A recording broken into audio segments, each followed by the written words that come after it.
prevent it.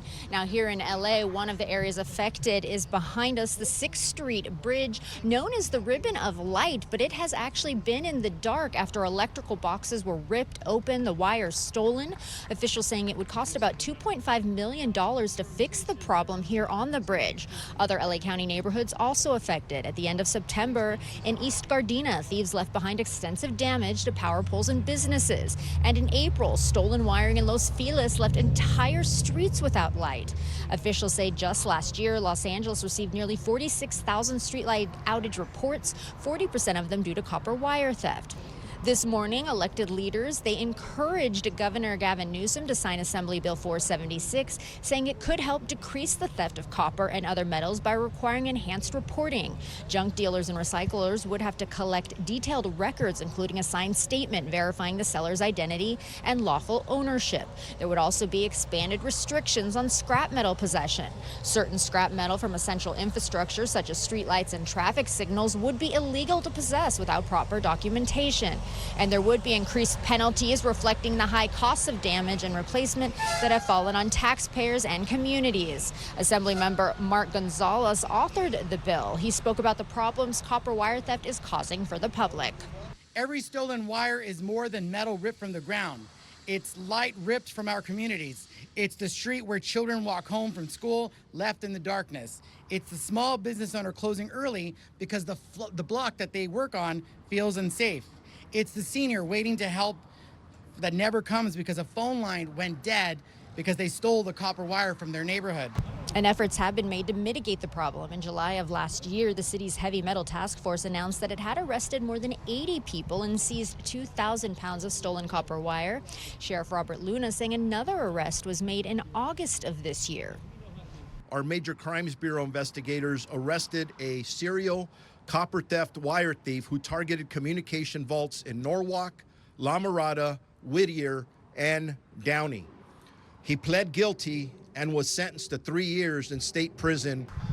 Sheriff Robert Luna says they are increasing patrols in areas where copper wire theft could be a problem. We have reached out to Governor Gavin Newsom's office to see where this bill stands. We're told it was presented to him on September 24th. Reporting here in downtown, I'm Erin Myers. I'll send it back to you in the studio.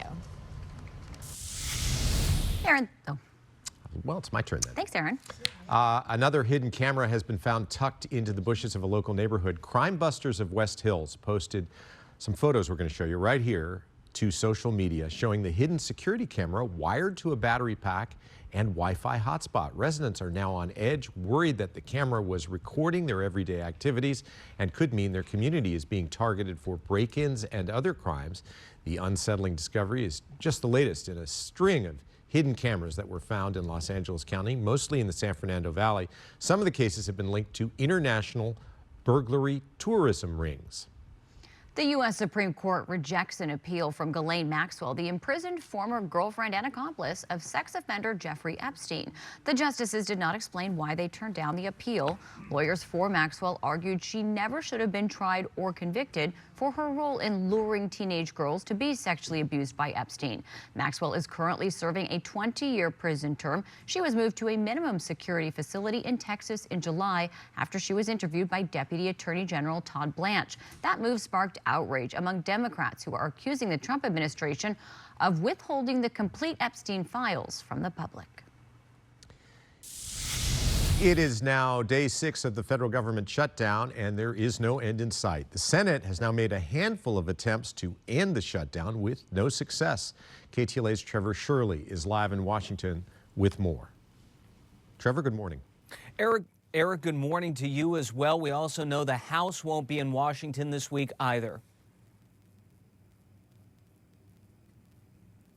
Almost a week into the shutdown, and the bipartisan blame game continues on Capitol Hill. There's only 53 Republicans in the Senate. We need some Democrats to be thoughtful and responsible and do the right thing. Because why? Because real people are being hurt. But Democrats say they haven't heard from Republicans since meeting with President Donald Trump in the Oval Office, days before the shutdown started. Unfortunately, since that point in time, Republicans, including Donald Trump, have gone radio silent. So far, the Senate has tried 4 times to pass a bill that would end the shutdown. A fifth attempt is planned for later today. It is a Schumer Democrat shutdown. Again, why?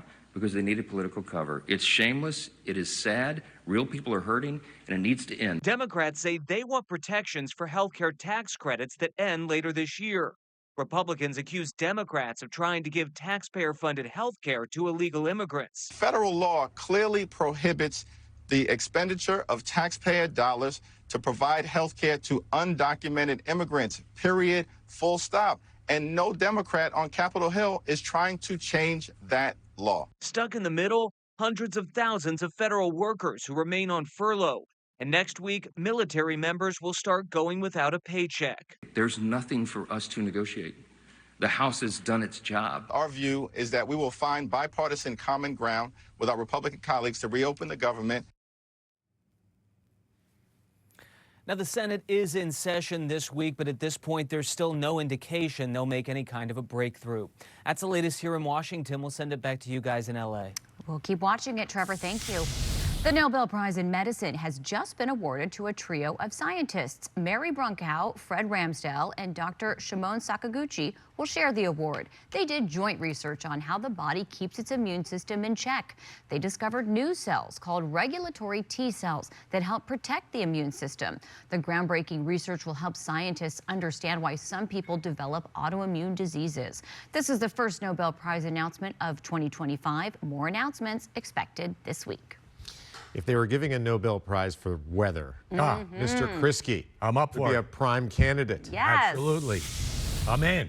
You are? Yeah. Okay, Nobel we'll Prize. toss your name in there. Yeah, exactly. Toss my name in there. These guys are doing medicine, science, and everything, and here I am just giving away a little bit of a weather forecast in California. It's important. It's important. Very count important. on it. Thank you.